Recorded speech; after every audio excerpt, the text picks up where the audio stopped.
Hi guys, நம்ம சேனலில் பார்த்தோன்னா how to make money online பற்றி ஜென்யூனான வீடியோஸ்லாம் போட்டு இருப்போம்.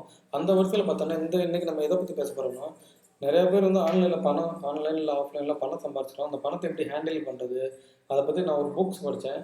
அந்த புக் வந்து பார்த்தீங்கன்னா எனக்கு ரொம்ப ரொம்ப அட்ராக்டிவாக இருந்துச்சு. நம்ம சேனலில் பணம் பற்றி போகிறதுனால பணம் சம்பாதிக்கிற மட்டும் இல்லை, அந்த பணத்தை எப்படி ஹேண்டில் பண்ணணும் அதை பற்றி உங்களுக்கு சொல்லித்தரணும்னு தோணுச்சு. வாங்க வீடியோக்குள்ளே போகலாம். அந்த புக்கோட பேர் என்னென்னா ரிச் டேட் புவர் டேட். இந்த புக் வந்து பார்த்தீங்கன்னா தமிழ்லே அவைலபிள் இருக்கும். இது one of the best finance புக்குன்னு சொல்கிறாங்க. நான் படித்தேன், எனக்கு ரொம்ப ரொம்ப பிடிச்சிருச்சு. இது ஃபினான்ஸோட அதாவது பணத்தை எப்படி கையாளணும்னு உங்களுக்கு தெரியலைன்னா கண்டிப்பாக இந்த வீடியோஸ் பாருங்கள், உங்களுக்கு இது ரொம்ப ரொம்ப ஹெல்ப்ஃபுல்லாக இருக்கும். வாங்க வீடியோக்குள்ளே போகலாம். இந்த புக்கோட ஆத்தர் பார்த்தீங்கன்னா ராபர்ட் கியோசகி. அவர் என்ன சொல்கிறாருன்னா, பொதுவாக பார்த்தோன்னா நமக்கு 4 வழியில் தான் பணம் வருது. ஃபஸ்ட்டு வந்து பார்த்தீங்கன்னா எம்ப்ளாயி, அதாவது வேலை செஞ்சு ஒரு வேலைக்கு போகிற மூலமாக நமக்கு பணம் வரும். ரெண்டாவது பார்த்தோன்னா செல்ஃப் எம்ப்ளாயி.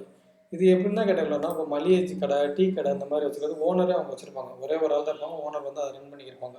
அது மூலம் அவங்களுக்கு அது மூலம் பணம் வரும். மூணாவது என்ன பார்த்தீங்கன்னா பிஸ்னஸ் பண்ணுறவங்க. நான் ஒரு இருக்குன்னா நான் வந்து ஒரு பிஸ்னஸ் பண்ணுறேன்னா எனக்கு அந்த பிஸ்னஸ் மூலமாக ரெவென்யூ வரும். ஃபோர்த் பார்த்தீங்கன்னா இன்வெஸ்டர்ஸ், அதாவது பணத்தை வந்து முதலீடு பண்ணுவாங்க. இதுக்கு எக்ஸாம்பிள் சொல்லணுமோ நம்ம வாரன் பஃபர்னு சொல்லுவாங்க, இன்வெஸ்டர் தந்தைன்னு சொல்லுவாங்க. இந்த 4 வழி மூலமாக தான் பணம் சம்பாதிக்க சொல்லுவாங்க இந்த ஆத்தர். இதில் 4 வழியில் பெஸ்ட் எதுன்னு பார்த்தோன்னா இந்த இன்வெஸ்டர் ஆப்ஷன்ஸ்லாம் சொல்கிறாரு. ஏன் இந்த இன்வெஸ்டர் ஆப்ஷன் சொல்கிறாருன்னா, இந்த எம்ப்ளாயீஸ் ஆப்ஷன் நீங்கள் சூஸ் பண்ணீங்கன்னா, அதாவது 100 பேரில் வந்து 95 பேர் இந்த எம்ப்ளாயி ஆப்ஷன்ஸ்லாம் சூஸ் பண்ணுறாங்க. மிச்சம் இருக்க 5 கேட்டகரிஸ் பீப்புளெலாம் இந்த ஆப்ஷன்லாம் சூஸ் பண்ணுறாங்க. மிச்சம் இருக்க அந்த 1% 0.1% கூட கிடையாது, 0.5% பீப்புள் தான் இந்த இன்வெஸ்ட்மெண்ட் ஆப்ஷனை சூஸ் பண்ணுறாரு அந்த ஆத்தர் சொல்கிறாரு. அவரோட பாயிண்ட் ஆஃப் வியூவில் இன்வெஸ்டர் தான் பெஸ்ட்டுன்னு சொல்கிறாரு. ஏன் அப்படி சொல்கிறாருன்னு பார்த்தீங்கன்னா, இப்போ இந்த எம்ப்ளாயிண்ட் ஆப்ஷன் சூஸ் பண்ணால் கண்டிப்பாக நம்ம டயத்தை தர வேண்டியிருக்கும். செல்ஃப் எம்ப்ளாய்னா நம்ம டயத்தை தர வேண்டியிருக்கும். பிஸ்னஸ் ரன் பண்ணாமல் டயத்தை தர வேண்டியிருக்கும். ஆனால் அது இன்வெஸ்ட்மெண்ட் ஆப்ஷன் வந்து நீங்கள் இனிஷியலாக டயத்தை ஸ்பெண்ட் பண்ணுற மாதிரி இருக்கும். நெக்ஸ்ட் பார்த்தீங்கன்னா நீங்கள் டைமே ஸ்பெண்ட் பண்ணுற மாதிரி இருக்காது. நீங்கள் ஃப்ரீயாக உங்களோட ஒர்க்கை வந்து பார்த்துட்டு போயிட்டே இருக்கலாம். இதனால வந்து இன்வெஸ்ட்மெண்ட் இருக்க பெஸ்ட்டுன்னு சொல்கிறாங்க. இந்த புக்கில் பார்த்தீங்கன்னா என்னெல்லாம் விஷயம் சொல்கிறான்னு பார்த்தீங்கன்னா, நீங்கள் பணம் சம்பாதிக்கிறத தவிர்த்து நீங்கள் சம்பாதிச்ச பணத்தை வச்சு உங்கள் பணத்தை சம்பாதிச்சிங்கன்னா தான் நீங்கள் வந்து லைஃப்பில் சக்ஸஸ்ஃபுல்லாக வர முடியும்னு சொல்கிறாரு.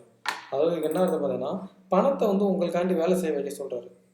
நான் அது வந்து உங்களுக்கு எப்படி ஒரு சிம்பிளான ஒரு ஸ்டோரி மூலமாக உங்களுக்கு புரிய வைக்கிறேன், இந்த பணத்தை எப்படி வந்து நமக்காண்டி வேலை செய்ய வைக்கிறேன்னு. ராமு அண்ட் குமார் 2 பேர் வந்து ஒரு கம்பெனியில் வேலை பார்க்குறாங்க. அவங்க 2 பேர் பார்த்தீங்கன்னா மாதம் 20,000 ரூபாய் சம்பாதிக்கிறாங்க. 2 பேருக்குமே பார்த்தீங்கன்னா ஒரு 1 லட்ச ரூபா மதிப்பான பைக்ஸை வந்து வாங்கணும்னு ஆசை. அவங்க 2 பேரும் என்ன பண்ணுறாங்கன்னா, அந்த ராமு என்ன பண்ணுறாருன்னா இஎம்ஐ, அதாவது கிரெடிட் கார்டு அந்த இஎம்ஐ வாங்கி அந்த பைக்கை வந்து வாங்கி மாதம் வந்து அவர் 5,000 ரூபா அந்த பைக்காண்டி பே பண்ணுறாரு. இப்போ 1 லட்ச ரூபா பைக்குனா அவர் வந்து இஎம்ஐயில் வாங்குறதுனால அவர் வந்து 1,10,000 ரூபா எக்ஸ்ட்ரா 5 லட்ச ரூபா பே பண்ணுற மாதிரி வருது. ஒரு வருஷத்துக்கு 5,000 ரூபா. உதாரணத்துக்கு வந்து பார்த்தீங்கன்னா 1.5 வருஷம் அவர் கட்டுற மாதிரி சூழ்நிலை வருது அப்ராக்சிமேட்டாக சொல்லணும்னா. ஆனால் அந்த சோமு என்ன பண்ணுறாருன்னா, அவருக்கு பைக் வாங்கணும்னு ஆசை. அவர் வந்து அந்த 5,000 இஎம்ஐ போட்டுவாங்களா, அந்த 5,000 வந்து சேவ் பண்ண ஆரம்பிச்சிடறாரு. பேங்க்கில் சேவ் பண்ணுறாரு. 1 வருஷம் சேவ் பண்ணுறாரு. மாதம் வந்து 60,000 ரூபா சேவ் பண்ணிட்டார்.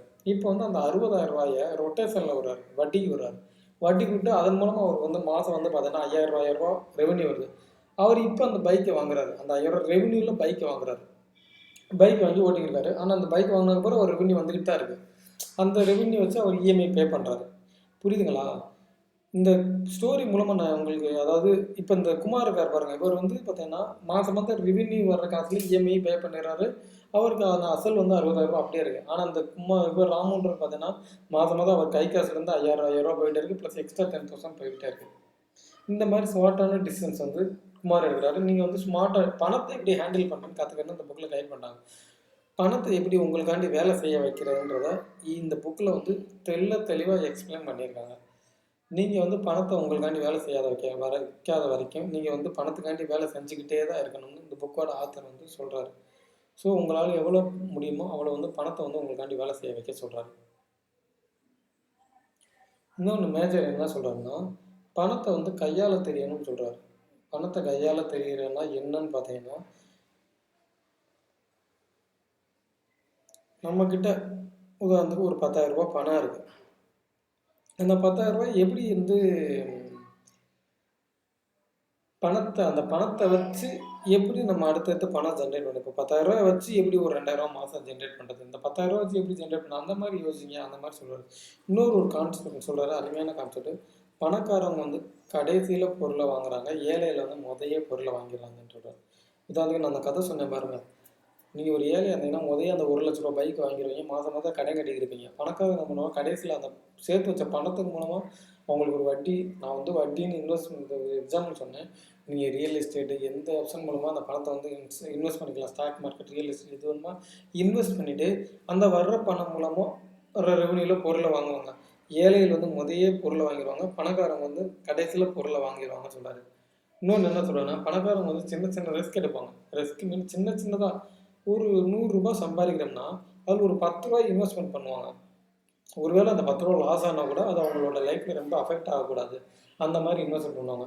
அவங்க இன்வெஸ்ட்மெண்ட் போட்டு லாட்ரி அந்த மாதிரி குருட்டுத்தனமாக இன்வெஸ்ட்மெண்ட் பண்ணாங்க, கால்குலேட் ரிஸ்க் தான் பண்ணுவாங்க. ஏழைகள் என்ன பண்ணுவாங்க, இன்வெஸ்ட்மெண்ட்டே பண்ண மாட்டாங்க, அந்த ₹100 செலவு பண்ணிப்பாங்க. இந்த புக்கில் வந்து நான் சொன்னது வந்து ஒரு கடலில் வந்து, அதாவது பெரிய கடலில் வந்து பக்கெட்டில் தண்ணி மோந்துட்டு வந்தால் எவ்வளோ இருக்கும், அதான் நான் சொன்னது. இந்த புக் இன்னும் கடல் அளவு, நான் ஒரு பக்கெட் அளவு நான் அப்சர்வ் பண்ண விஷயம் 3 விஷயத்த சொல்லியிருக்கேன்.